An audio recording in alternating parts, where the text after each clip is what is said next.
நம்ம எல்லா skin care என்ன பண்ணாலுமே நம்ம பண்ண வேண்டிய ஒரே விஷயம் சூசிங் அ ரைட் ஃபேஸ் வாஷுங்க. இப்போ வரைக்கும் ஒரு கரெக்டான ஃபேஸ் வாஷ் இல்லாமல் நானுமே சிரமப்பட்டிருக்கேன். அண்ட் அட்லாஸ்ட் ஃபைனலாக தான் நான் வந்து எனக்கு ஏற்ற ஃபேஸ் வாஷ் நான் வந்து கண்டுபிடிச்சேன். ஆக்சுவலி இது 2 ஃபேஸ் வாஷ்மே என்னோட ஃபேவரட் தான். One is hydra cleanser and one is acne free cleanser. So எனக்கு வந்து ஆக்னி ஸ்கின் அண்ட் ஆயிலி ஸ்கின், அதனால நான் என்ன பண்ணுவேன்னா நைட்டில் ஆக்னி ஃப்ரீ கிளென்சர் போட்டுக்குவேன், மார்னிங்கில் ஹைட்ரா கிளென்சர் போட்டுக்குவேன். ஸோ இந்த 2 கிளென்சர்ஸுமே வந்து பார்த்தீங்கன்னா இதோட பிஹெச் வேல்யூ வந்து கரெக்டாக உங்களோட ஸ்கின்னை பேலன்ஸ் பண்ணி இருக்கும். ஏன்னா நிறைய ஃபேஸ் வாஷில் பிஹெச் வேல்யூவை மெயின்டைன் பண்ணுறதே இல்லை.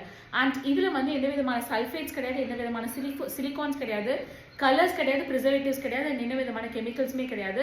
ரொம்ப மைல்டாக இருக்கும். எனக்கு ரொம்ப ஆக்னே இருக்குது, எனக்கு வந்து ஆக்டிவ் ஆக்னேஸ் இருக்குது, எனக்கு திரும்பி திரும்பி ஆக்னே வந்துட்டே இருக்குது அப்படின்னா you can go for acne free cleanser. அப்படி இல்லை என்னோட ஸ்கின் நார்மலான ஸ்கின் தான், ஆக்னேல எதுவும் இல்லைன்னா you can go for hydra கிளென்சருங்க.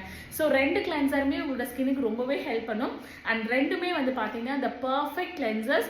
ஸோ இப்போ வரைக்கும் நீங்கள் சோப்பு தான் என்னோட ஃபேஸுக்கு நான் யூஸ் பண்ணிட்டு இருக்கேன் அப்படின்னா the right time you should stop the soap and you should start with any cleanser that is of your choice. Thank you so much.